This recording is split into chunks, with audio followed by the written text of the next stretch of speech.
Corsair now has its own gaming monitor. It's called the Xeneon 32QHD165. As the name might suggest, it's a 32-inch 1440p 165Hz monitor that runs on an IPS panel. It can be found for a whopping £700 in the UK and $700 in the US. In this review, I'm going to be showing if it's actually worth its price tag. So jumping straight into the deep end, I put it through its paces on Counter-Strike Global Offensive, a PC game that's a hardcore shooter, and it really demands the most out of monitors. In this respect, I was actually really impressed by the monitor's input lag and response time. Now first off, with the former, the monitor's input lag is pretty much perfect. I had no problems in terms of registering my clicks, indeed seeing them on the monitor. I would class it as one of the fastest or lowest input lag monitors out there on the market, and Corsair should definitely be pleased by the overall input lag performance. Now the same praise could be said about its response time. It's got 3 overdrive modes to select from: normal, fast and fastest, and even in its highest overdrive mode I found that it was still very low in terms of inverse ghosting or purple trailing. Yes, there is a little bit that can be noticed if you're playing more graphically intense games, let's say for example Destiny 2 or even Halo Infinite or the likes of Valorant. But frankly, even then, I was very much pleasantly surprised by the lower amount of inverse ghosting, and as a result meant that I could really enjoy the fastest response time of this monitor without incurring a very bad visual experience. Now to further bolster the experience, there's MPRT mode, which does limit peak brightness, and we'll touch upon this further down, and in this respect does reduce the motion blur. So if you're a casual gamer or indeed a hardcore gamer and can do with the lower peak brightness, then you might want to enable MPRT mode. The only caveat is that you can't enable MPRT mode to run simultaneously with AMD FreeSync and or NVIDIA G-Sync. Now this perfectly leads me onto these technologies. Now I have an RTX 2080 Super, and while connected over DisplayPort I had no problems running the NVIDIA Pendulum demo. Similarly, I was able to run Destiny 2 with HDR enabled, playing at 1440p at 165Hz while also running NVIDIA G-Sync.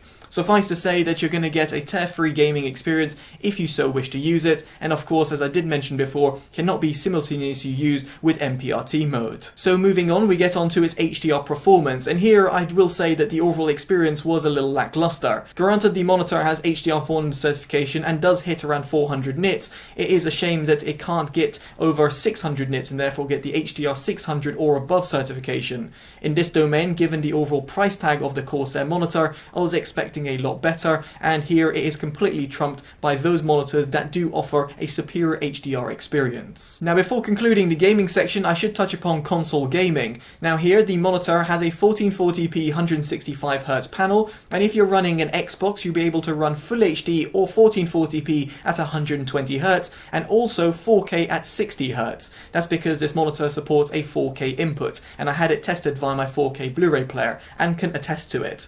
Now if you are a PlayStation gamer, you'll be limited to 4K 60Hz or 1080p at 120Hz because alas, PlayStation doesn't support 1440p altogether. Now its gaming performance is pretty impressive, but what about when it comes to image quality? Well, the monitor has a 32-inch IPS 1440p panel that runs at 165Hz. Now put across my Datacolor SpiderX Elite calibrator, I noted a 95.8% sRGB gamut coverage and a gamut volume of 97.1%. Note this was when set with the sRGB mode through the OSC, which I'll showcase later, and you can see here how it compares to the sRGB standard.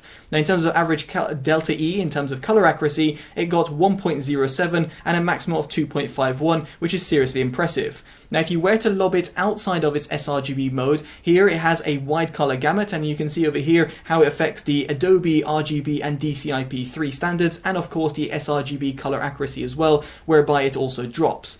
Now, you might have noted, however, that the contrast ratio was a little bit low. It was tested around 600 to 700 to 1. I reached out to Adam from PC Monitors and Simon from TFT Central, and they both confirmed that this was lower than what they noted.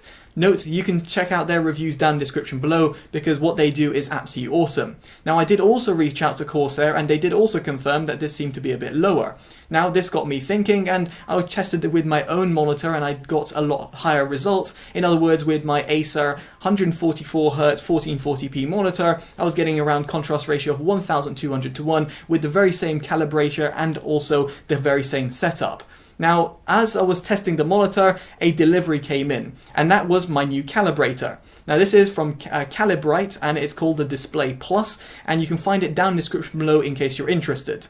Why is this of importance? Because I redid all the tests and I found a different result. Here you'll be able to see that the gamut coverage was 92.1% sRGB with a gamut volume of 93.1%, and as for the average delta-E, it hovered at 1.11 with a maximum of 3.24. However, the most important stat over here is the contrast ratio, which went up to 997:1, showcasing a contrast ratio which is a lot more similar to what the other reviewers that I mentioned achieved and or what Corsair claimed themselves. What I'm trying to say over here is that my old calibrator resulted in a lot lower contrast ratio, despite my very own monitor resulting in good contrast ratio, while the new calibrator resulted in a, well, more similar contrast ratio to what others have found, including the manufacturer. Take of it of what you will, but I just thought to report all my methodology and the testing that I went through with this monitor, and yet again shout out to Corsair, which actually shipped out a secondary unit to me just to confirm my tests. Now with that all in mind, let's get on to brightness, and here I noted a maximum brightness of 440 nits, be it in HDR or SDR. It did also fluctuate between 400 nits as well, and therefore surpassing the display HDR 400 certification. Minimum brightness sat around 42 nits, while the maximum NPRT brightness sat 120 nits. Now past this, the overall brightness uniformity was pretty poor. No matter which calibrator I used, you'll be able to see on your screen over here, I did two different calibration reports, and as a result I was pretty, well, disappointed in this. Similarly, when it came to backlight bleed, I noted quite significant backlight bleed towards the bottom right portion, and this would be noticeable if I was playing very dark lit games. I'm not someone like that, but I can see where it would affect certain individuals, and as such, if you're looking for, well, a monitor that's going to be really performing in dark scenes, you'll probably want to look at a class leading IPS panel with very low backlight bleed, although that is somewhat panel lottery, or more preferably a VA panel. So now we move on to the monitor's OSD that can be accessed through a software called Corsair IQ. Here allow you to adjust settings on the fly, but the one we're going to be concentrating is the hardware based OSD that can be accessed through a joystick button found towards the rear of the monitor. Now here you've got a few different presets that you can choose from. I did reference the standard mode and the sRGB mode, so it really depends on you, but it's nice to see that brightness isn't locked in terms of sRGB mode. We're going to be concentrating on the standard mode because it allows us to tinker around with more settings. Now most of these will depend in terms of your own ambient light conditions and also subjectively in terms of your RGB values. As you can see over here, I've reduced R by 1 and G by 5 and left blue at 100. You can of course go to the preset modes such as cool, normal or warm if you so wish as well. Note these will not be present if you're in sRGB mode. You can adjust the gamma value as well, and then also in terms of gaming you've got the response time modes where you've got fastest, normal and fast. As I did reference before, you'll probably want to leave it in its fastest mode. Now it does MPRT mode. Now this is going to be only available if you were to disable AMD FreeSync or NVIDIA G-Sync. If it is enabled, then that menu will be grayed out and therefore won't give you the access to it. Now while we're in this part of the menu, I should mention that you can disable the LED indicator which is found towards the front of the monitor. Small little touch, but one that might be appreciated by some individuals. OSD settings are pretty self-explanatory, and so is input sources. And as for audio, this doesn't have built-in speakers, but allows you to adjust the audio output via 3.5mm jack. Say for example you have audio playing through one of the inputs, as in HDMI DisplayPort or USB Type-C, then you can output it via your 3.5mm jack. And finally, in terms of information, it gives you an indication of how the monitor is running. Now moving on, we get onto build quality, and here the monitor has a three-sided borderless design with a thin bezel that sits towards the bottom, and the stand provides height, tilt and pivot adjustment, although note you can't rotate the 32-inch monitor. Now my only complaint over here is that the monitor stand, while it is very sturdy, is pretty chunky. It doesn't quite fit on the top shelf of my IKEA threaded desk, and I suspect it might not fit on certain other monitor risers. If however you're running on a flat desk setup or you're going to be mounting it on a monitor arm, you're not going to have this as an issue, but it's just something I thought to highlight in my review. And finally, I should mention in terms of connectivity, the monitor has USB Type-C input, DisplayPort 1.4 and two HDMI 2.0 ports. For PC gaming, gamers, HDMI will pretty much be irrelevant because you can run DisplayPort. If you're a console gamer, HDMI 2.0 will suffice given the monitor's refresh rate and resolution, because you don't need HDMI 2.1. Just something to be mindful about, and if you want some more information, do check out in links in the description below to get some more information of refresh rates and resolutions. And so this brings me on to my verdict, and frankly here the monitor does well across the board. While its HDR certification isn't that impressive, I could see myself using it for competitive gaming, and its large form factor will be definitely appealing for those people who want a bigger monitor.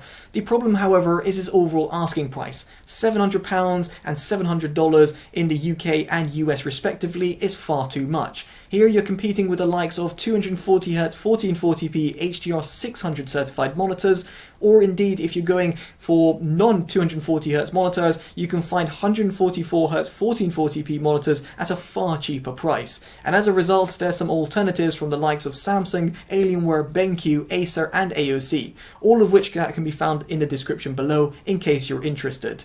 Now those would be my honest picks, but I'll be intrigued to hear your thoughts in the comment section below as to what you make of Corsair's first monitor. Now if you've liked this independent detailed review, I'd very much appreciate dropping a like and or subscribing if you haven't already, and as such I'll hopefully see you in the next one. Take care of yourselves and goodbye.